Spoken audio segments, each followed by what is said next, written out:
At 67 years old, Eleanor Vance believed that a marriage built on decades of quiet devotion and unconditional love was the most unshakable foundation a woman could stand on. After 40 years of pouring herself completely into a man, a household, and a life that had slowly, almost invisibly stopped feeling like her own, she walked into that attorney's office expecting nothing more than a legal formality, a final goodbye dressed in paperwork. But when the will was read aloud in that cold conference room, surrounded by stepchildren who had never once looked at her with anything resembling warmth, the silence that followed was the loudest thing Eleanor had ever heard. She hadn't just been overlooked, she had been deliberately, methodically erased, as if 4 decades of sacrifice, of grace, of choosing love over and over again, could be dissolved with a few carefully chosen sentences on expensive legal paper. The Greenwich estate to the stepchildren, the investment portfolio to the stepchildren, the accounts, the assets, the legacy, all of it flowing directly to 3 people who had never, not even once, treated her as anything more than an inconvenient stranger in their father's house. And Eleanor received a weathered brass key inside a brown envelope, a handwritten address for a property in a Vermont town she had never heard of, and the devastating public confirmation that the man she had loved with everything she had never truly considered her his equal. But what Brandon, Diane, and Trevor didn't understand, what their arrogance had made them too blind to see, was that Walter Vance had been playing a very long, very patient, very brilliant game, one that was only just now beginning to reveal itself. Before we jump back in, tell us where you're tuning in from, and if this story touches you, make sure you're subscribed, because tomorrow, I've saved something extra special for you. Eleanor Ann Vance had been 26 years old when she first walked into the offices of Vance & Holloway Architecture in the spring of 1983. Fresh out of a 2-year design program at a small community college in Hartford, Connecticut, she had landed a junior assistant position through a combination of genuine talent, an impressive portfolio of hand-drawn sketches, and the kind of quiet, composed determination that tends to make a strong impression in rooms full of louder, less focused people. Walter Vance had been 44 then, tall, silver-templed even in his early 40s, with the kind of commanding but unhurried presence that came from decades of being the most capable person in any room he entered. He was one of the most respected residential architects on the East Coast, known for designing homes that felt both grand and deeply human, spaces that seemed to breathe. His firm had designed estates across New England, received national awards, and been featured in architectural publications that Eleanor had read as a student with something close to reverence. She had not expected him to notice her. She had been one of 12 people in the office, and her role was modest. Organizing project files, preparing presentation boards, sourcing material samples. She was thorough and precise, and she learned quickly, but she kept to herself and asked no more than was necessary. It was Walter who initiated the first real conversation, pausing at her drafting table one afternoon to look over the redesigned sketch she had been quietly working on during her lunch break, a personal project, not work-related, just something she had been turning over in her mind. He had stood there silently for almost a full minute before saying, simply, "This is very good, Eleanor. You understand space the way most people take years to learn." That was the beginning. 6 months of careful, respectful dinners followed. Walter was a widower, his first wife Margaret having passed away from cancer 6 years earlier, leaving him with 3 children he had raised largely with the help of housekeepers and a deep, unspoken guilt about the time architecture had stolen from his family. Brandon had been 19 when Eleanor came into the picture. Diane had been 17. Trevor had been 14. All 3 had learned, in the particular way that grieving children do, to build walls that looked like indifference but were made entirely of pain. When Walter proposed to Eleanor in December of 1983, she said yes without hesitation. She was in love, genuinely and completely, with a man who listened when she spoke, who valued her mind, who made her feel seen in a way she had never experienced before. She understood that marrying him meant inheriting complexity. She was prepared for that. What she was not prepared for, what nothing could have truly prepared her for, was the particular and sustained hostility of 3 stepchildren who had already decided before the wedding day exactly who she was and exactly what she represented. Brandon had been coldly polite at the ceremony, the kind of polite that functions as a weapon. Diane had been openly dismissive, spending the reception attached to a cluster of her friends and looking through Eleanor as though she were made of glass. It was Trevor, the youngest, who had been the most direct. Standing beside the dessert table at the reception, a 14-year-old boy with his father's eyes and none of his father's grace, He had looked at Eleanor with a flatness that no child his age should have possessed and said, "You're not replacing her. Don't try." Eleanor hadn't tried to replace anyone. She had tried steadily and sincerely for 40 years to simply belong. She remembered every birthday. She attended graduations and sent gifts for promotions and new babies and housewarmings. She cooked holiday meals for people who ate in near silence and left without helping clear the table. She kept the guest bedrooms exactly as they had always been, as though preserving some version of a childhood the three of them could return to whenever they needed it. She smiled through comments about her community college degree, about her lack of the right social pedigree, about the quietly circulating implication, never quite spoken aloud but always present, that she had somehow maneuvered her way into Walter's life rather than been genuinely chosen by him. Through all of it, she had chosen grace, because she loved Walter, and because she believed, with the particular faith of a woman who has decided to trust completely, that love and loyalty were currencies that never lost their value. She was about to learn, at 67 years old, just how catastrophically wrong she had been. There is a particular kind of exhaustion that doesn't show up on the body the way illness does. It doesn't announce itself with a fever or a wound or anything that can be pointed to and named. It accumulates instead, quietly, in the spaces between moments, in the pause before you speak and then decide not to, in the smile you hold steady when something inside you is cracking, in the way you learn, over years and then decades, to make yourself smaller so that the people around you can feel larger. Eleanor Vance knew that exhaustion intimately. She had been living inside it for most of her adult life.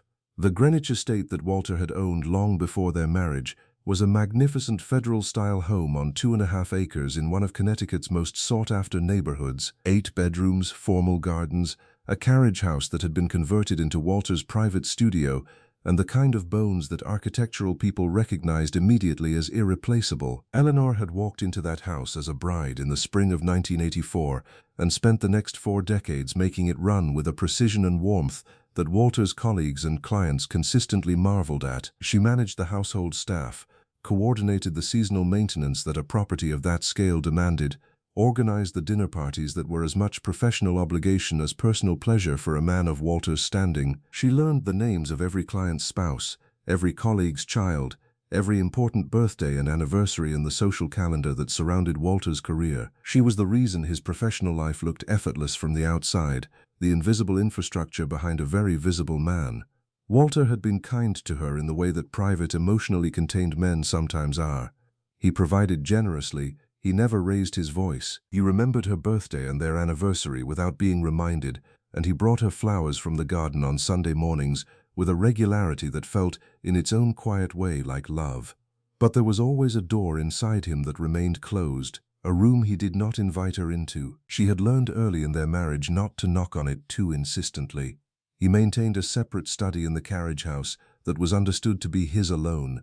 Not a hostile arrangement, simply a boundary that had been established before she arrived and never revisited. He kept his personal finances entirely separate, managing accounts that Eleanor never saw statements for, handling investments and property matters that he summarized for her occasionally in the vague, reassuring language of a man who has decided that financial complexity is his burden to carry alone. "Everything is taken care of, Eleanor," he would say, when she occasionally raised the subject in the early years of their marriage. "Your job is to make this house what it is. You do that better than anyone I've ever known. Trust me with the rest."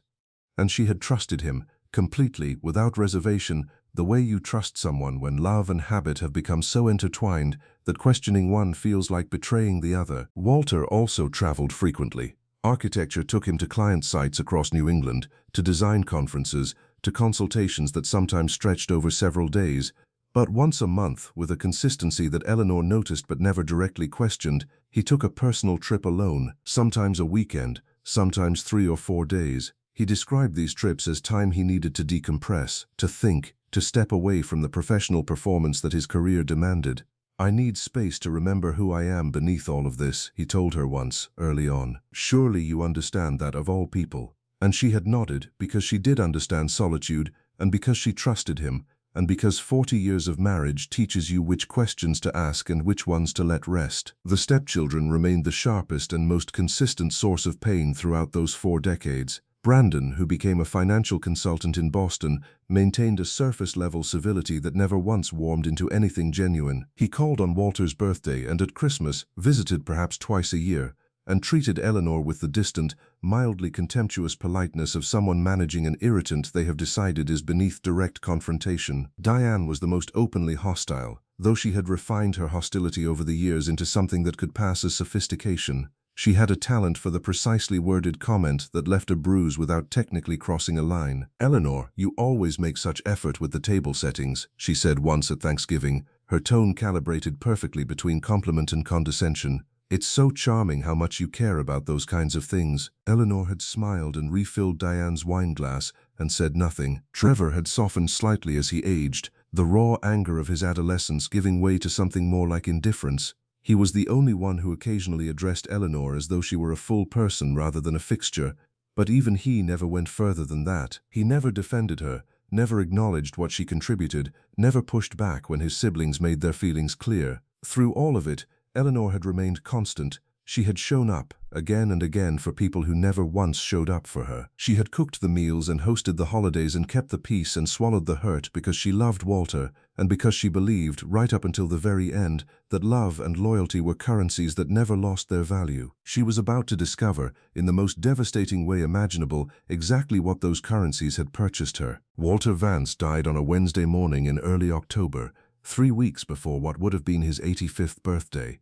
Eleanor found him when she brought his morning coffee at 7, a ritual they had maintained without interruption for the entirety of their marriage. She had ground the beans herself, the dark roast he had always preferred, and carried the cup up the wide staircase of the Greenwich estate the way she had done 10,000 times before, not thinking about it, the way you stop thinking about the things that have become as natural as breathing. He was still in bed, his expression entirely peaceful, one hand resting open on top of the blanket as though he had simply decided, at some point in the night, to let go.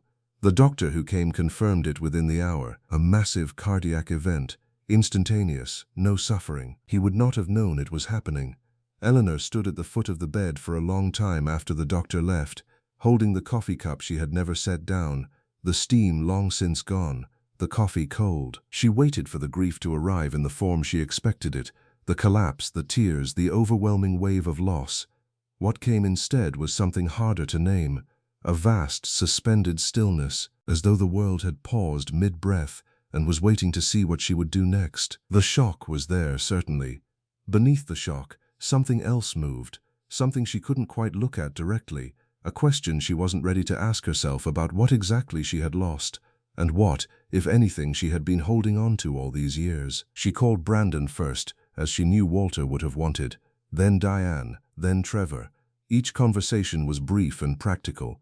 They would come immediately, they said. They would handle arrangements, they said. Their voices carried the particular compressed urgency of people who have been waiting for news without admitting it, even to themselves. Preparing and narrating this story took us a lot of time, so if you are enjoying it, subscribe to our channel. It means a lot to us. Now back to the story. The funeral was held 6 days later at a historic Episcopal church in downtown Greenwich that Walter had attended since childhood. It was, by any measure, an enormous event. Walter Vance had spent over 50 years reshaping the architectural landscape of New England, and the people who came to honor him reflected the full breadth of that legacy. Clients who had commissioned landmark homes, fellow architects who had competed with him and respected him in equal measure, university colleagues, former students, civic figures, society families whose children had grown up in houses Walter had designed. The church held 400 people, and it was standing room only. Brandon, Diane, and Trevor occupied the front pew with their spouses and children, arranged with the careful deliberateness of people who understand that grief is also, in part, a public performance. They were dressed impeccably. Their expressions carried the right balance of dignified sorrow and composed strength. They received condolences with the practiced grace of people who had always been comfortable being the center of a room. Eleanor was directed to the second pew. Brandon had organized the seating, explaining with a tight, efficient smile that the front row needed to accommodate immediate family members and their spouses, as though 40 years of marriage placed her somewhere adjacent to family rather than inside it, as though she were a close family friend rather than the woman who had shared Walter's bed and table and life for 4 decades. She sat in the second pew, and she said nothing. She folded her hands in her lap, and she looked straight ahead, and she said nothing, because 40 years had taught her the architecture of silence as well as she had ever learned anything. During the service, Speaker after speaker rose to eulogize Walter Vance. His brilliance was praised, his vision was honored, his legacy was celebrated in language that was genuinely moving and entirely deserved. Colleagues spoke about his integrity. Former students described how he had shaped their entire understanding of what architecture could be. A retired judge spoke about the charitable work Walter had done quietly and without fanfare over the decades, funding scholarships and community projects that most people in that church had known nothing about. Not one person mentioned Eleanor, not one eulogy. In 400 seats filled with people who had sat at her table and eaten her food and complimented her gardens over 40 years of dinners and gatherings and holiday parties, acknowledged the woman who had made Walter Vance's private life function. Not one voice said her name. She sat in the second row, and she kept her hands folded, and she breathed steadily, and she did not allow her face to change. At the reception afterward, held at the Greenwich Country Club, where Walter had been a member for 30 years, Eleanor moved through the room accepting condolences from people who looked faintly uncomfortable offering them, as though they too had noticed the seating arrangement and were uncertain how to calibrate their sympathy. At one point, standing near the windows overlooking the immaculate grounds, she overheard Diane speaking to a cluster of her friends in a low voice that carried further than Diane apparently realized. "It's just so impossibly hard," Diane was saying, her eyes entirely dry behind the grief she was performing. "Losing a parent is something you can never truly prepare for, no matter how much time you've had. But at least we have each other, the people who were truly his family, to carry this together. The people who were truly his family."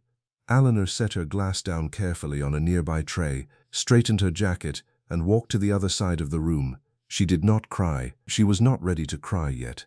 The tears were there, but they were waiting for something more than this, something that she did not yet have a name for, something that she would not find until she was standing inside a stone house in Vermont with a weathered brass key in her hand and the slow, astonishing realization that she had been loved far more carefully than she had ever been allowed to know. The reading of the will was scheduled for exactly 1 week after the funeral.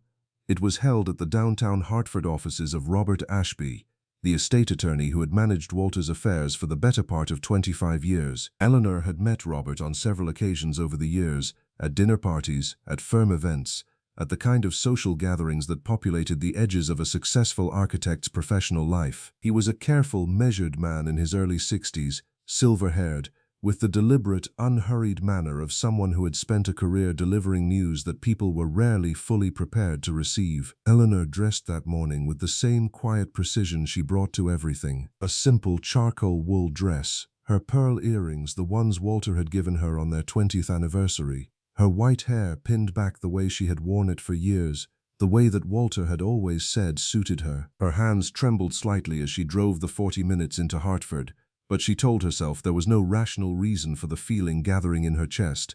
40 years of marriage, a lifetime of devotion and steadiness and showing up without complaint. Surely Walter had provided for her. Surely, after everything, she would be taken care of.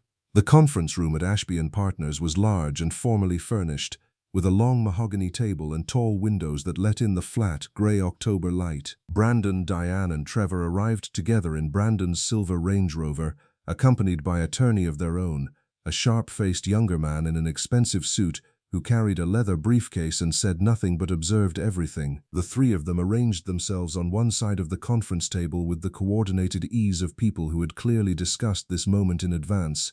A united front, 3 against 1, though Eleanor only understood the full implication of that arrangement in hindsight. She sat alone on the opposite side of the table. Robert Ashby took his place at the head, opened the document before him, and began with the standard legal preamble about testamentary capacity and proper execution, the procedural language that serves as a kind of buffer before the substance arrives. Eleanor focused on breathing evenly, on keeping her hands still in her lap, on the October light coming through the tall windows. Walter's estate, Robert explained in the careful monotone of a professional who has learned to deliver difficult information without inflection, was valued at approximately $9.4 million. This included the Greenwich estate, currently assessed at $3.1 million, investment and retirement accounts totaling approximately $5.8 million, various other holdings and assets making up the remainder. Eleanor felt her shoulders drop slightly with something that might have been relief. $9.4 million. That was more than enough. Whatever the division, Whatever the arrangement, she would be secure. Perhaps Walter had been wise to manage everything privately, quietly building a foundation that would protect her long after he was gone. Robert's voice continued, careful and steady. The Greenwich estate, he said, was left in its entirety to Walter's children from his first marriage, Brandon Vance, Diane Vance Hollister, and Trevor Vance, to be divided equally or sold with proceeds distributed 3 ways as they determined appropriate. Cold threads of something that felt like dread began moving through Eleanor's chest. The investment accounts, totaling approximately $4.2 million, were similarly designated to the 3 children in equal shares. The retirement accounts, valued at approximately $1.6 million, the same. The remaining holdings, the same. Eleanor's voice came out barely above a whisper. Robert, what did Walter leave for me? Robert Ashby looked genuinely pained in the way that a decent person looks when they are required to do something they find indecent. He had aged, Eleanor thought absently. He looked older than the last time she had seen him. I'm getting to your specific bequest now, Eleanor, he said. I want you to know that I raised significant objections to the language Walter used in this section. He was insistent. I'm very sorry. He took a breath and read from the document before him. Walter's words, in Walter's precise architectural handwriting, translated now into legal type, stated the following.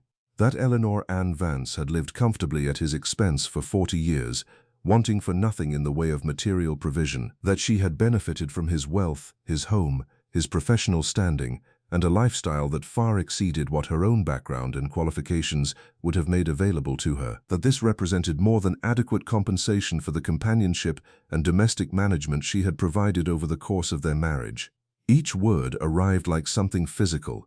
Companionship, domestic management, 40 years of love, of sacrifice, of choosing grace over self-preservation, reduced without apology to the language of a service arrangement that had now reached its contractual conclusion. Across the table, Brandon was expressionless but alert in the way of someone watching an outcome they have anticipated and prepared for. Diane examined her fingernails with studied indifference. Trevor stared at the table, and Eleanor noticed distantly that he alone did not look satisfied. He looked, if anything, slightly ill. Robert continued, Walter's will directed that Eleanor receive one property located at 9 Maplewood Ridge in the town of Harlow, Vermont, along with all contents therein. The property was given with the express understanding that Eleanor would vacate the Greenwich estate within 30 days, as that property was required by his rightful heirs for their use or disposition, as they saw fit. The silence that followed was absolute except for the faint sound of rain beginning against the tall windows. Robert slid a brown envelope across the mahogany table, his hand visibly unsteady as he did so. Inside was a property deed, now transferred to her name, a weathered brass key on a plain ring, old and heavy, the kind that looked like it belonged to another century entirely, and a single sheet of Walter's cream-colored stationery covered in his familiar, precise handwriting. Eleanor, it read, go to Maplewood Ridge as soon as you can. You will understand everything when you arrive. I could not tell you before. They were always watching, always listening, always searching for reasons to challenge anything I tried to protect. Trust me one final time, my darling, all my love, always. Walter, trust me one final time. After publicly reducing her to adequately compensated domestic help, after leaving her effectively homeless with nothing but an unfamiliar key and an address in a Vermont town she had never once heard Walter mention in 40 years of marriage, Eleanor stood on legs that felt disconnected from the rest of her. She picked up the brown envelope. She walked to the door without speaking to Brandon, or Diane, or Trevor, or the sharp-faced attorney with the leather briefcase, or Robert Ashby, who called her name once, gently as she reached the door.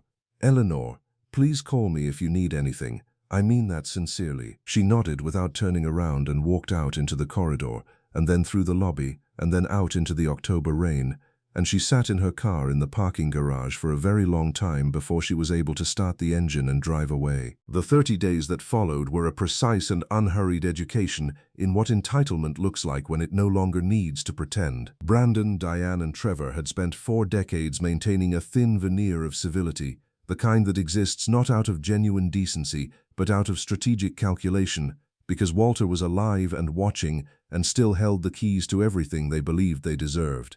Now Walter was gone. The keys had been distributed, and the veneer came off with a speed that would have been shocking if Eleanor hadn't, on some level, always known it was there.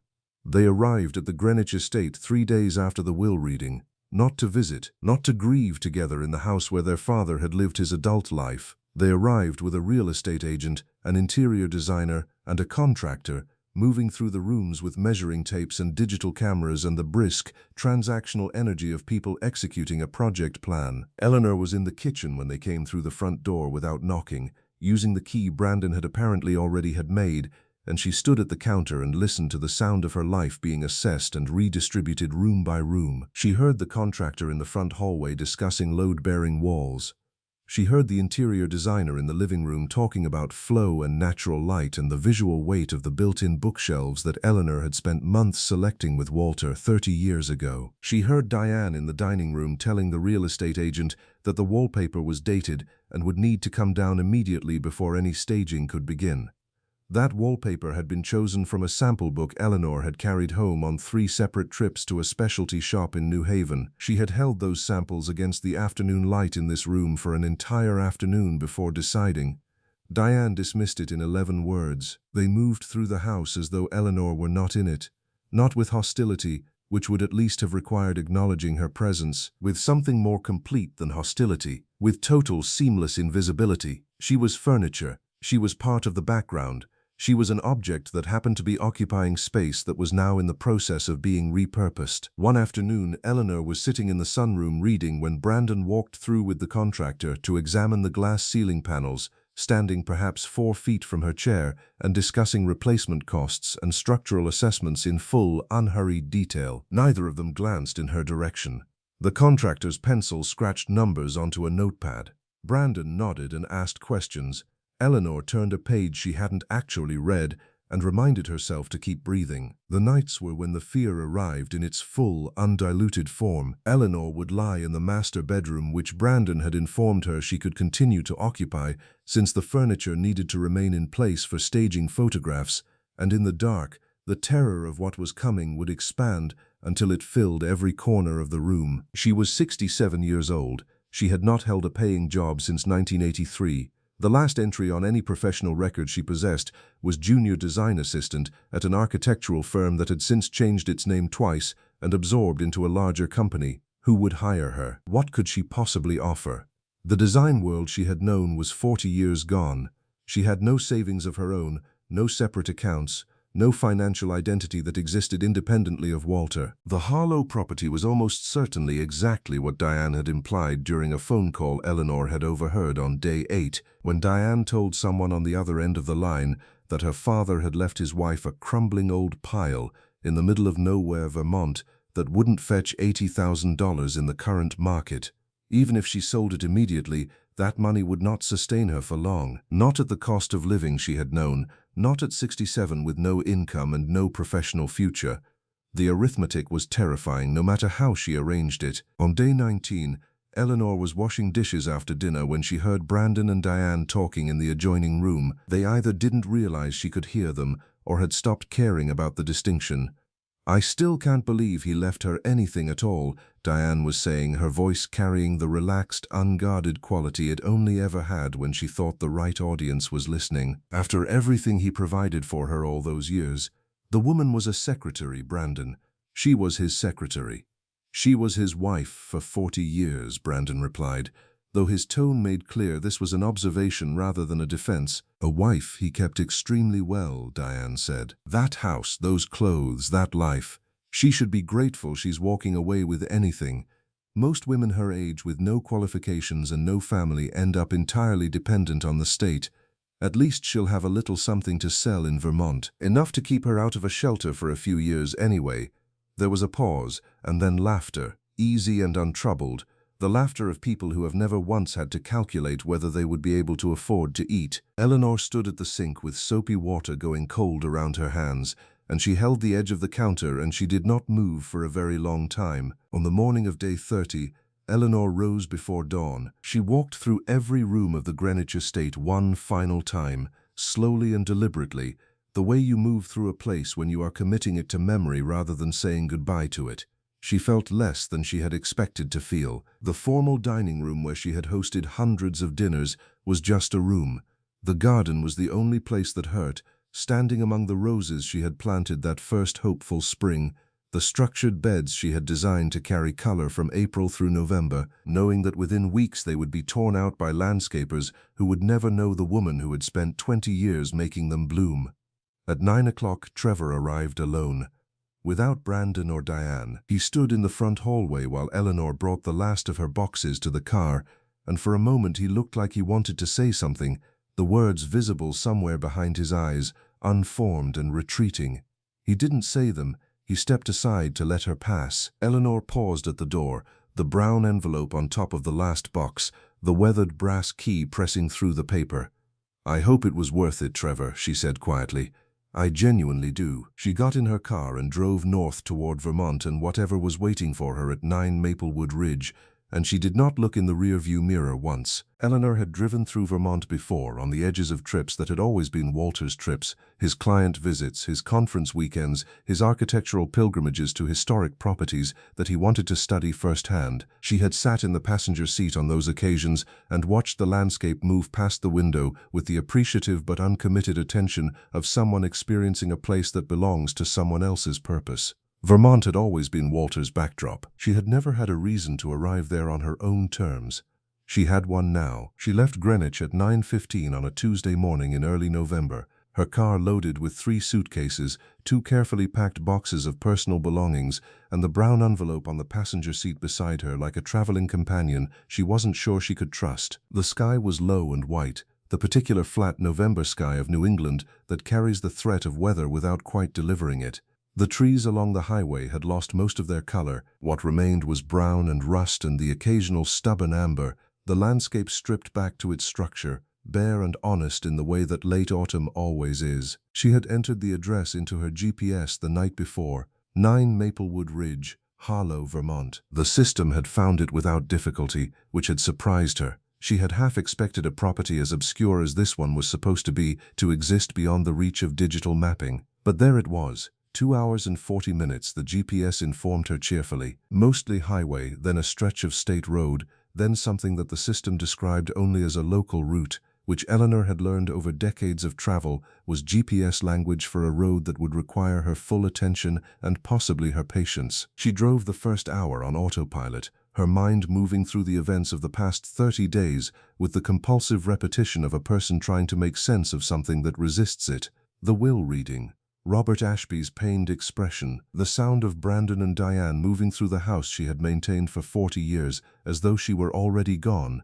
Trevor's face in the hallway that morning, the words he hadn't said, the laughter she had heard from the kitchen, the cold water and her hands gripping the edge of the sink. She turned the radio on somewhere north of Springfield and found a station playing older music, the kind that had been new when she was young, and she let it run without listening to it carefully, just letting it fill the car with something other than the sound of her own thoughts. The GPS directed her off the interstate just past Brattleboro, onto a 2-lane state road that wound north and west through increasingly rural landscape. Small towns appeared and receded, a white church, a general store with a hand-painted sign, a farm stand closed for the season, its wooden shelves empty and waiting for spring. The road climbed gradually, the hills rising on both sides, forested and dense, the bare trees against the white sky creating a pattern that was stark and quietly beautiful in the way that only late autumn in northern New England can manage. Harlow announced itself without fanfare. There was no formal town sign, or if there had been one it had been replaced by something so modest that Eleanor nearly missed it.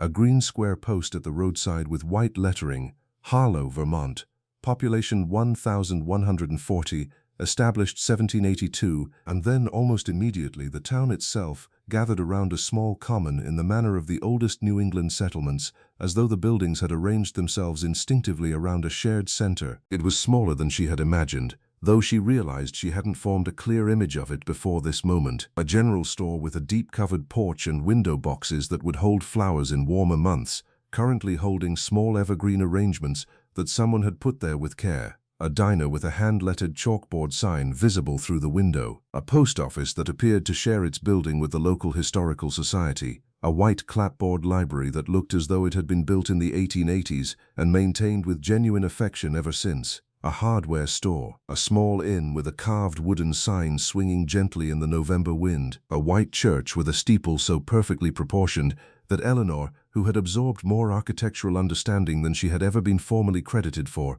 recognized immediately that someone with real knowledge had designed it. What she noticed most, driving slowly down the main street following her GPS directions, was the people. It was a Tuesday morning in early November, not a time or season that typically brought people to the sidewalks of a small Vermont town, and yet there were people out. An older man sweeping the porch of the general store who paused his work to watch her car pass with an expression that she couldn't immediately categorize. A woman in a green wool coat outside the diner who turned from whatever she had been doing to look, not with curiosity exactly, but with something closer to recognition. A young woman through the library window who looked up from her desk as Eleanor's car moved past. It was the quality of the attention that was unusual. Not the staring of a small town watching an unfamiliar vehicle, something more specific than that, something that felt, impossibly, like people who had been expecting her. Her GPS directed her left off the main street onto a road called Maplewood Lane, which was paved for the first quarter-mile before transitioning to packed gravel, and then, as the trees thickened on both sides, to a dirt track rutted with old tire marks and softened at the edges by fallen leaves. Ancient maple trees lined both sides, their trunks wider than Eleanor could have wrapped her arms around, their bare branches interlocking overhead to form a canopy that filtered the pale November light into something almost luminous. She drove slowly, the car rocking gently over the uneven ground, the trees pressing closer, the world outside the windshield becoming quieter and more complete. After what felt like half a mile but was probably less, her GPS announced in its unhurried mechanical voice that she had arrived at her destination. Eleanor stopped the car. She sat for a long moment with her hands still on the wheel and her eyes straight ahead and her heart doing something complicated in her chest. Then she made herself look up. What she saw made her breath leave her body entirely. The property was nothing like what Diane had described. Nothing like the crumbling, worthless pile in the middle of nowhere that had been dismissed with a laugh over the phone. Nothing like the apologetic consolation prize that Robert Ashby's expression had implied when he slid the brown envelope across the mahogany table.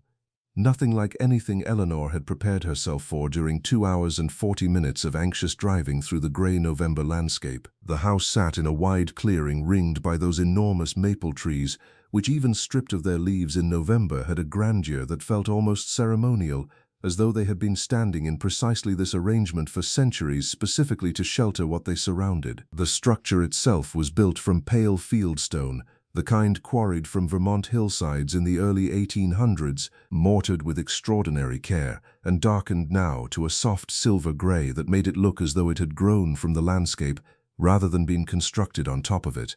2 full stories beneath a steeply pitched slate roof that appeared entirely sound, mullioned windows with their original glass still intact, the kind that creates that faint, beautiful waviness in the light that passes through it. A covered front entrance with hand-carved wooden posts supporting a shallow roof, the carving worn smooth by weather and time but still legible in its original intention, simple botanical shapes, leaves and small flowers, the work of someone who had taken care. Ivy grew up the east-facing wall in a way that looked considered rather than neglected, framing 2 of the lower windows like something from an English countryside painting. The grounds immediately surrounding the house were overgrown but structured, the underlying organization of what had clearly once been formal gardens still visible beneath the November brown grass and the unpruned shrubs, stone pathways partially obscured by encroaching growth. The skeleton of a kitchen garden laid out in careful quadrants, a stone bench positioned to face west, toward the afternoon light, and at the center of what had been a formal garden area,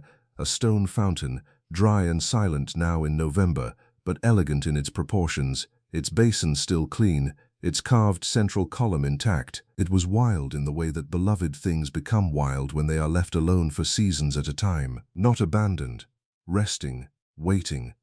Eleanor was still sitting in her car, both hands pressed flat against her thighs trying to absorb what she was looking at, when she heard footsteps on the gravel behind her. She turned to see a woman approaching from the direction of the main road, walking with the particular purposeful stride of someone who knows exactly where they are going and has been looking forward to getting there. She appeared to be in her mid-70s, solidly built, with white hair cut practically short beneath a navy wool hat, wearing a heavy canvas coat and carrying a wicker basket with a cloth tucked over its contents. Her face was open and direct, and entirely without the cautious neutrality that strangers typically deploy when approaching an unfamiliar person.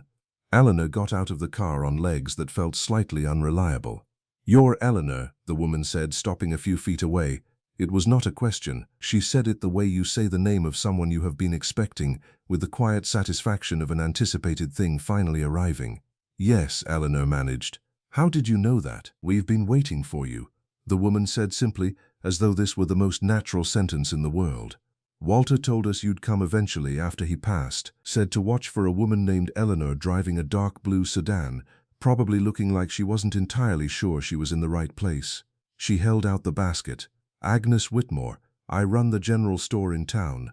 Brought you some basics. Bread, eggs, butter, milk, coffee, a wedge of cheddar from the farm on the other side of the ridge. The house has been kept up, but there's nothing perishable stocked." Eleanor took the basket automatically, her mind struggling to keep pace with what was being said. "Walter told you about me. He never once mentioned this place to me in 40 years. Agnes's expression shifted into something that held both understanding and a careful, measured sympathy. "Walter came here regularly for the better part of 40 years, once a month at minimum, sometimes more. He maintained the house himself as much as he could, hired people in town for the heavier work, spent time here the way a person spends time in a place that matters to them deeply." She paused. "He told us that when he was gone, his wife Eleanor would inherit this property. He said you wouldn't know about it beforehand because keeping it secret was the only way to keep it safe. Safe from his children from the first marriage, who he said had never accepted you and would find legal means to claim anything he tried to leave you if they knew it existed." She began walking toward the house, gesturing for Eleanor to follow. "Come on, I'll help you get the door open and show you through. Then I'll leave you to settle and take it all in at your own pace." The brass key turned in the lock with surprising ease given its age, the mechanism smooth and well-maintained. The heavy front door swung open without protest, releasing a breath of warm, dry air that smelled of old wood and stone and something faintly floral that Eleanor couldn't immediately identify. "Walter called it the sanctuary," Agnes said quietly, stepping aside. "From the very beginning, that's what he called it. Welcome home, Eleanor." Eleanor stepped across the threshold. The interior stopped her completely. Wide plank floors of aged Vermont maple, worn to a warm honey gold by decades of careful use. A massive stone fireplace on the far wall, its lintel carved from a single beam of dark oak. Simple, quality furniture arranged with obvious thought for comfort and light.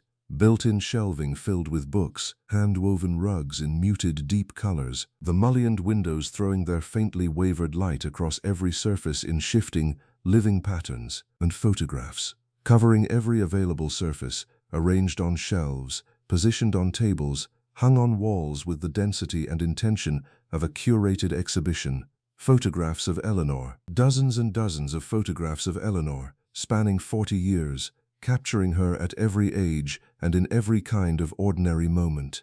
Eleanor in the Greenwich garden on her knees in the soil, laughing at something off-camera. Eleanor reading in a chair with afternoon light catching the silver in her hair.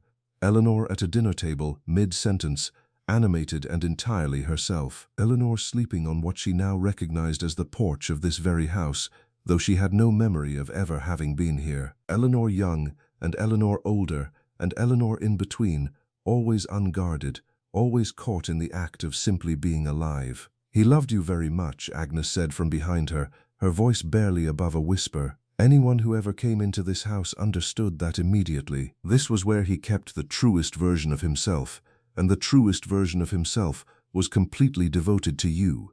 Eleanor stood in the center of that room, surrounded by 40 years of evidence that she had been seen, that she had been cherished, that she had been loved with a depth and a constancy that had simply never found its way into the open air between them, and she felt something in her chest that had been locked tight for 30 days, for 40 years, finally begin to release. She sat down on the nearest chair and she put her face in her hands and she wept. Agnes gave her time. That was the first thing Eleanor would remember later about those early hours in the sanctuary. The particular grace of a woman who understood that some moments require silence more than comfort, and who had the wisdom to simply remain present without filling the space with words. She stood quietly near the doorway while Eleanor wept, and when the tears finally slowed, she moved to the kitchen without being asked, and returned with a glass of water and a gentleness that felt, in that moment, like something Eleanor had been quietly starving for without knowing it. When Eleanor had steadied herself, Agnes led her through the rest of the house with the unhurried care of someone who had been tending a place on behalf of its rightful owner and was now, finally, able to hand it over properly. The kitchen was a beautiful reconciliation of old and new, a deep farmhouse sink beneath a window that looked out onto what had once been a herb garden, open shelving displaying simple pottery dishes in warm earth tones, copper pots hanging from a rack above a central worktop, a wood-burning range sitting alongside a modern cooktop, with the complete comfort of two things that belong together despite coming from different centuries. The dining room held a long oak table with seating for 10, its surface marked by decades of use in a way that made it look cared for rather than damaged. A small sitting room off the main hallway had a second fireplace, smaller than the one in the main room, with a pair of armchairs positioned before it that showed the particular wear of chairs that have been regularly happily used. Upstairs were 3 bedrooms, each simply furnished and quietly beautiful in the way that rooms become beautiful when they have been arranged by someone with a genuine eye for proportion and light. The master bedroom had windows on 2 sides, looking out over the maple trees to the north and east, and more photographs of Eleanor, candid shots she had never known existed. Walter must have taken them over years with a patience and a tenderness that made her chest ache to think about now. The property expenses are covered through a trust Walter established with the local bank, Agnes explained as they came back downstairs. Utilities, taxes, insurance, maintenance and repairs, all of it funded for the next 50 years. He set it up decades ago and added to it regularly. You will never need to worry about the cost of this place. Eleanor stopped at the bottom of the staircase. Why didn't he just tell me? Agnes, why keep this hidden for 40 years? Why let me sit in that conference room and believe I had been left with nothing? Agnes was quiet for a moment, choosing her words with care. Because of them, she said finally. His children. Walter understood exactly what they were capable of. He knew that if they had any knowledge of this property, they would find legal means to challenge it, to claim it as a marital asset, to tie it up in litigation until there was nothing left worth fighting for. The only way to protect it completely was to make it invisible, to give them exactly what they were watching for so they wouldn't look for anything else. She moved toward the hallway and stopped before a door set beneath the main staircase, low and plain, easy to overlook. But there is one more thing you need to see. The most important thing. She opened the door to reveal a small study, perhaps 10 feet by 12, windowless and lined on 3 walls from floor to ceiling with built-in shelving. The shelves held not books but files, dozens of them, arranged in labeled binders and document boxes in Walter's unmistakable precise handwriting, organized with the methodical thoroughness of a man who had spent 50 years in a profession where documentation was everything. The 4th wall held a beautiful antique desk in dark walnut, a green-shaded lamp, a leather chair worn to the shape of someone who had spent a great deal of time sitting in it thinking. And in the center of the desk, placed with the deliberateness of something that has been waiting a very long time to be found, was a thick cream-colored envelope. Eleanor Ann Vance was written across it in Walter's hand. Agnes stepped back. "I'll wait in the kitchen," she said quietly. Eleanor sat in Walter's chair and broke the wax seal with hands that trembled and pulled out 7 pages of cream stationery covered in his careful architectural handwriting, every letter formed with the precision of a man who believed that how you wrote something was an expression of how much it mattered. "My dearest Eleanor," it began. "If you are reading this, I am gone and you have found the sanctuary. I am profoundly, desperately sorry it had to happen this way." She read slowly. Walter explained everything. The property had belonged to his uncle, a quiet Vermont historian named George Ashby, who had lived simply and died in the summer of 1984, leaving Walter this house and land with a single handwritten instruction. "Protect this place for someone you love beyond all reasonable measure. It deserves to hold love, not calculation." Walter had been coming here ever since. Every monthly trip, every long weekend described as decompression or client work or time alone to think, had been time spent here, maintaining the house, tending the property, sitting in this chair in this study thinking about Eleanor and building, brick by careful brick, the fortress he intended to leave her. He had written the language of the will deliberately, he explained, with calculation and cold precision, because he knew Brandon, Diane and Trevor would examine every word looking for grounds to challenge anything directed toward her. He had given them the Greenwich estate, which carried a substantial remaining mortgage and historic preservation easements he had quietly attached to the deed years ago, requiring any sale to pass through lengthy committee review processes and neighborhood approval procedures that would make a quick, profitable sale essentially impossible. He had given them investment accounts structured inside complex trusts requiring continuous employment verification and annual character evaluations conducted by an independent trustee, a retired Vermont judge of considerable severity, whose standards Walter had personally helped design. He had given them exactly what they wanted, wrapped in exactly the conditions that would make them miserable. And to Eleanor he had given this. The property sat on 219 acres of protected woodland. A conservation assessment conducted the previous year had valued the land at approximately $2.8 million, with serious documented interest already expressed by 2 regional conservation organizations. The house itself, as a certified historic structure, carried an independent valuation of $900,000. The maintenance trust covered all expenses for 50 years. The deed had been in her name alone since 1984, established as a direct gift entirely separate from their marriage, legally untouchable by any challenge his children might attempt. There was more. The files in the study contained 40 years of documentation accumulated through decades of legal and professional work. Information about prominent families, about business arrangements, about personal matters that powerful people had believed were safely buried. Walter had never used any of it. That would have been wrong, he wrote, and he had tried, despite his many failures, to be a man who understood the difference between having power and using it. But he had kept everything meticulously organized, and he was leaving it to Eleanor as insurance, as protection, as the means to defend herself if his children ever attempted to challenge her ownership or make her life difficult. A separate folder in the 3rd filing cabinet, labeled with Brandon, Diane, and Trevor's names, contained detailed documentation of the trust conditions he had designed for their inheritances, conditions engineered with the patient precision of a man who had spent 50 years understanding exactly how legal structures could be made to serve justice. It also contained personal and financial documentation about each of them that they would strongly prefer remained private. The final paragraphs of the letter were the ones that broke Eleanor completely open. Walter wrote about his failures, about the cowardice of choosing peace over standing beside her publicly, about the years he had watched his children treat her with contempt and said nothing sufficient to stop it, about the distance he had maintained, the door he had kept closed, the part of himself he had withheld even from the person he loved most.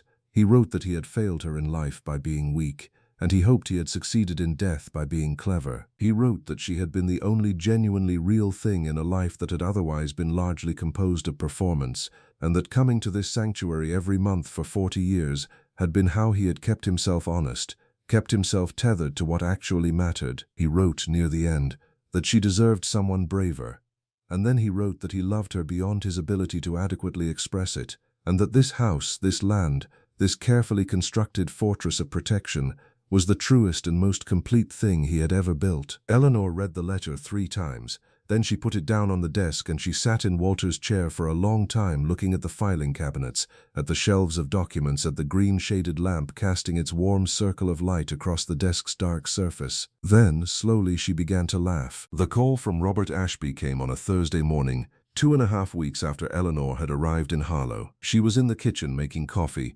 watching the first real snowfall of the season settle quietly over the maple trees and the overgrown garden, when her phone rang and Robert's name appeared on the screen. She answered it with the steadiness of someone who had been expecting the call and had spent the intervening time preparing for it. "Eleanor," Robert said, his voice carrying the careful, measured tone of a man delivering information he wishes were different. "I want you to know what's happening before it escalates. Brandon contacted my office yesterday. He has retained a litigation firm out of Boston, 3 attorneys, and they are preparing to file a formal challenge to Walter's estate distribution." "On what grounds?" Eleanor asked, pouring her coffee without hurrying. "He is arguing that the Maplewood Ridge property should be classified as a marital asset subject to division, regardless of how the deed was originally structured. His attorneys are contending that any property of significant value acquired during the course of a marriage, regardless of how it was titled, represents a joint marital interest that cannot be unilaterally assigned to one spouse without the other's knowledge or consent. Robert paused. They are also arguing that Walter's decision to conceal the property's existence from you during the marriage demonstrates an intent to deceive, which they believe could be used to argue that the transfer was improperly executed. Eleanor almost smiled at the particular audacity of that argument. Brandon was going to use Walter's decision to protect her as ammunition against her. It was, she had to admit, a reasonably clever angle. It was also going to fail completely. "Let them file," she said calmly. "The deed has been in my name since 1984, Robert. 42 years, established as a direct gift entirely independent of the marriage, before the marriage had even properly begun. Walter structured it with extraordinary care, and I have complete documentation of every element of that structure." "You helped him do it." "I did," Robert confirmed, and she could hear the quiet satisfaction in his voice.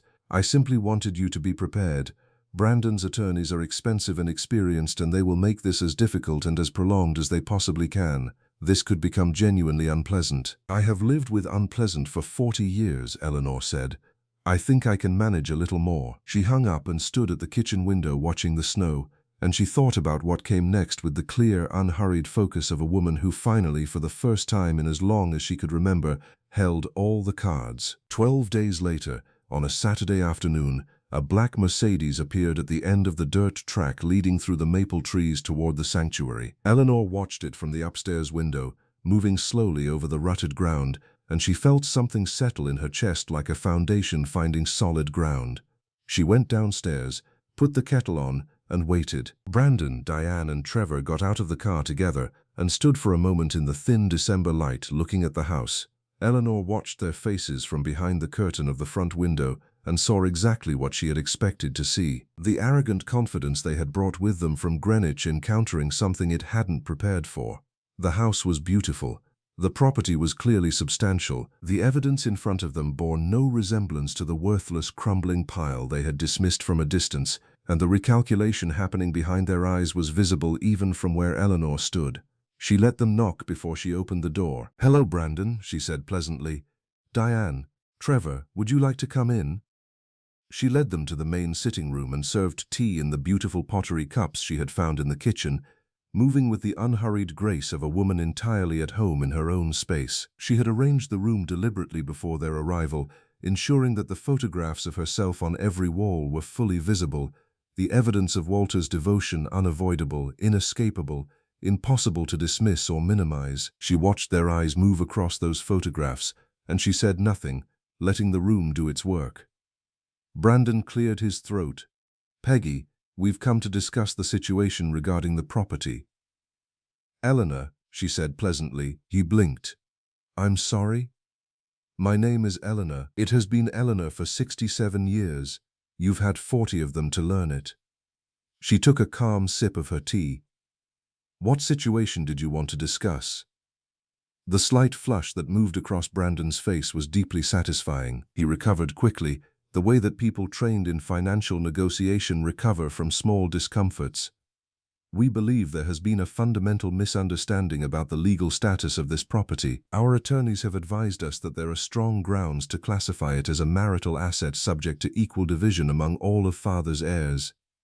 "Your attorneys are wrong," Eleanor said simply. "This property has been deeded exclusively in my name since April of 1984. It was established as a direct personal gift, entirely independent of the marriage, with full legal documentation that has been held by Robert Ashby's office for 42 years.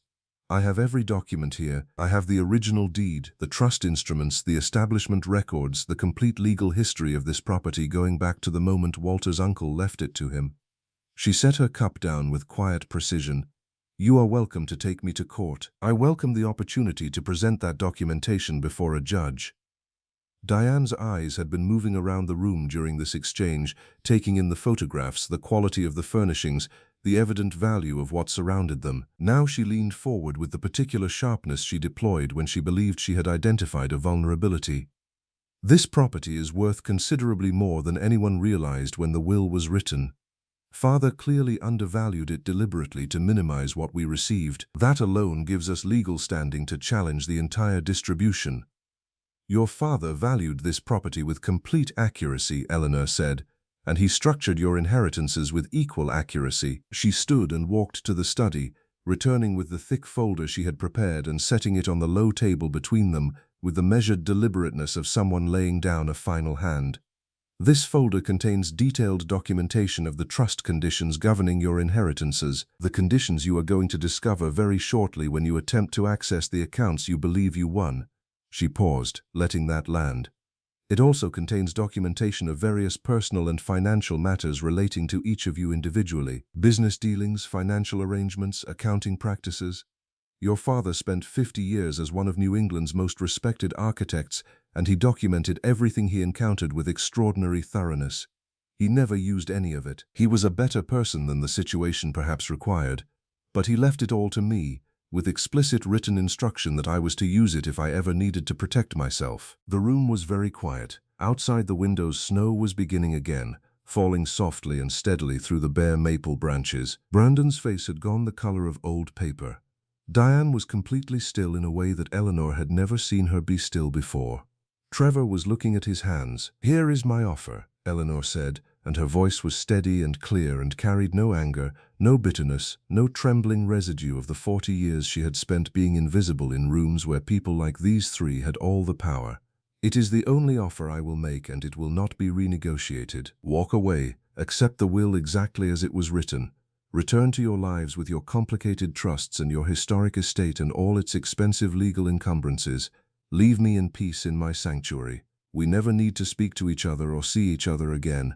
I bear you no ill will. I genuinely mean that." She picked up the folder from the table and held it with both hands. "But if you challenge me in any court, in any jurisdiction, through any legal mechanism, I will release every document in this folder to every relevant authority and every relevant publication that might find it interesting. Your reputations, your professional standings, your carefully constructed public images, all of it gone." She set the folder back down. "Your father gave you a choice disguised as an inheritance. I am giving you a choice disguised as a warning. I suggest you make the right one." The antique clock on the mantel ticked steadily through the silence that followed. Brandon looked at Diane. Diane looked at Brandon.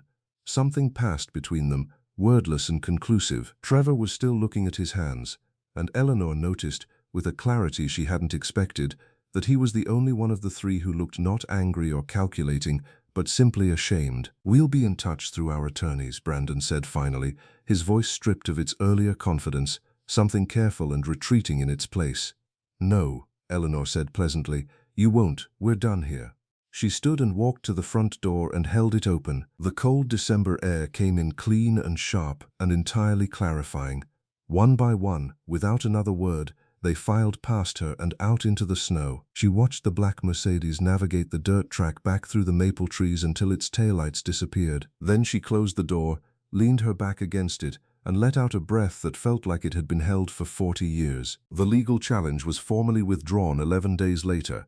Robert Ashby called to confirm it on a Wednesday morning in mid-December, his voice carrying the warm, unhurried satisfaction of a man who had watched justice arrive at precisely the address it was always meant to find. Brandon's Boston attorneys had filed the withdrawal without explanation or accompanying communication, no letter, no phone call, no acknowledgement of any kind from Brandon, Diane, or Trevor themselves. They simply, quietly disappeared from Eleanor's life with the completeness of people who have calculated the cost of continuing and decided it is too high.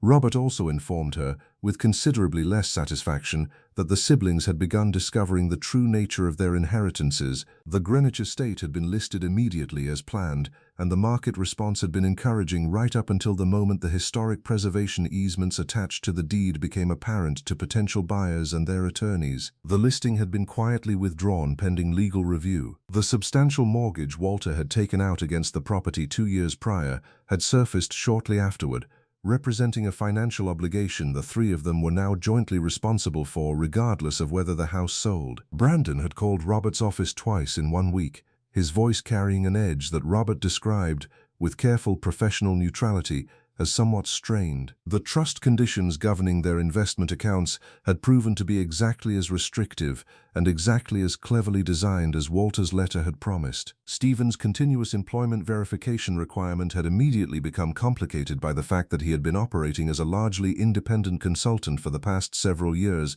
a working arrangement that the trust's definition of employment did not accommodate. Diane's stability requirements were being evaluated by the independent trustee with a rigor that Diane had apparently not anticipated. Trevor's business management trust had already generated one formal notice of non-compliance. Walter had given his children exactly what they wanted in precisely the form most likely to make them wish they had wanted something else entirely. Eleanor listened to all of this from her kitchen, looking out at the December garden through the farmhouse window, and she felt no particular triumph. What she felt was quieter and more complete than triumph. She felt free. The months that followed were a slow and genuine transformation, both of the sanctuary and of the woman living inside it. Eleanor hired workers from Harlow through Agnes, who seemed to know everyone in the town and to be universally trusted by all of them, and together they began restoring the formal gardens to something approaching their original design. The fountain was cleared and repaired and set running again, its sound filling the garden with a life it had been missing. The stone pathways were uncovered, relevelled and edged. The rose beds were pruned and shaped. The kitchen garden was turned and planted with the first of what Eleanor intended to be a proper working garden, herbs and vegetables and cutting flowers arranged with the design sensibility she had spent 40 years applying to other people's spaces and was now, finally, applying to her own. She restored the kitchen while carefully honoring its historical character. She chose new pieces for the walls alongside Walter's photographs, her own selections, her own eye, her own taste given room at last to exist without negotiation or compromise. She filled the bookshelves with books she had always wanted to read and had spent 40 years meaning to get to. She added a reading chair near the east window that was chosen entirely for her own comfort and answered to no one else's aesthetic preferences. She became, genuinely and incrementally, part of Harlow. Agnes had been right that the town had been waiting for her, though Eleanor came to understand that what they had been waiting for was not simply the fulfillment of Walter's promise, but the arrival of someone with the capacity to receive what the town had always had to offer. She volunteered at the library on Tuesday and Friday mornings, cataloging a collection of local historical documents that Clara, the young librarian, had been trying to organize for years without adequate help. She attended the White Church on Sundays and was greeted each week with a warmth that had nothing to do with who she had been married to and everything to do with who she was showing up as. She helped at the community center on Wednesday afternoons, and she sat on Agnes's porch on Thursday evenings drinking tea while the last of the autumn light moved through the maple trees, talking the way that people talk when they have finally found someone genuinely worth talking to. For the first time in her adult life, Eleanor had friends who knew her. Not Eleanor Vance, the architect's wife. Not Eleanor who managed the Greenwich estate and organized the dinner parties and kept everything running so smoothly that no one ever had to think about how it happened. Just Eleanor, 67 years old and just beginning, improbably and miraculously, to find out who that was. One afternoon in early spring, clearing the last of the previous year's growth from the restored garden beds, she found a small ceramic tile, half buried in the soil near the fountain. She dug it out and brushed it clean and turned it over in her hands. It was hand-painted, the kind of artisan work produced by someone with patience and skill, depicting a single flowering branch against a pale blue background, and on the back, in a handwriting she recognized immediately, Walter had written 4 words: "For your garden, always." He had buried it there for her to find. She had no idea when. She had no way of knowing how many years it had been waiting in that soil. She sat back on her heels in the spring garden, with the ceramic tile in her muddy hands, and she smiled and she cried at the same time, which she had learned over the past months was entirely possible, and not at all contradictory. She was going to build something here. She had known it since the day Walter's final envelope had revealed the additional 20 acres on the edge of town and the $500,000 trust established for whatever purpose Eleanor Morrison Vance chooses to pursue in her new life. She knew with complete certainty what that purpose was. She was going to create a retreat, a genuine sanctuary, for women who had spent their lives as she had spent hers, supporting and sustaining and making everything work for everyone else. Women who had arrived at a moment of loss or transition or displacement and needed a place to land, to rest, to be seen, to begin again. A place for widows finding their footing, for women leaving difficult circumstances, for anyone who needed time and space and community to figure out who they were beneath all the roles they had been performing. She would call it Vance House. Not as a tribute to Walter, though it was that too in its complicated way. As a reclamation, a declaration that the Vance name, in this corner of Vermont at least, would stand for shelter and dignity and the radical possibility of beginning again at any age. Agnes had already offered to sit on the planning committee. Clara had offered the library's community room for the first organizational meeting. Pastor Harmon had offered the church hall for larger gatherings. The retired judge who served as trustee for Walter's children's accounts had sent Eleanor a brief, formal, unexpectedly warm letter expressing his admiration for the project and offering any legal guidance she might need at no charge. Eleanor stood in her restored garden on a morning in late April, with the fountain running behind her and the maple trees showing their first new leaves overhead, green and luminous in the early light. And she thought about the woman who had sat in Robert Ashby's conference room 4 months ago and heard herself described as adequately compensated domestic help.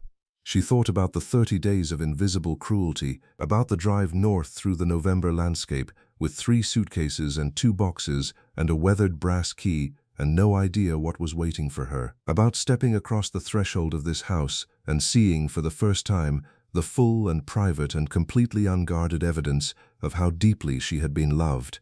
Walter had been flawed in the particular way that private, conflict-avoidant men are flawed. He had chosen peace over standing beside her when standing would have cost him something. He had kept doors closed that deserved to be opened. He had let her feel second when she was, by his own eventual testimony, first. Those failures were real and she did not intend to pretend otherwise, but he had also spent 40 years building her a fortress. He had loved her with a devotion so complete and so carefully protected that it had survived everything, his own weakness, his children's hostility, 4 decades of silence and concealment, and had arrived intact and whole at exactly the moment she needed it most. He had trusted that she was strong enough to find her way here. He had been right. Eleanor Ann Vance was 67 years old. She had spent 4 decades being exactly who everyone else needed her to be. And here, in this sanctuary in the Vermont hills, surrounded by ancient maple trees and genuine community, and the infinite luminous possibility of a life that was entirely and finally her own, she was just getting started.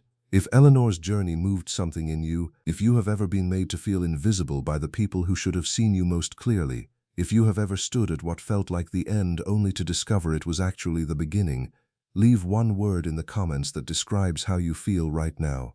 Just 1 word. We will read every single one. Because Eleanor's story tells us something true and something necessary.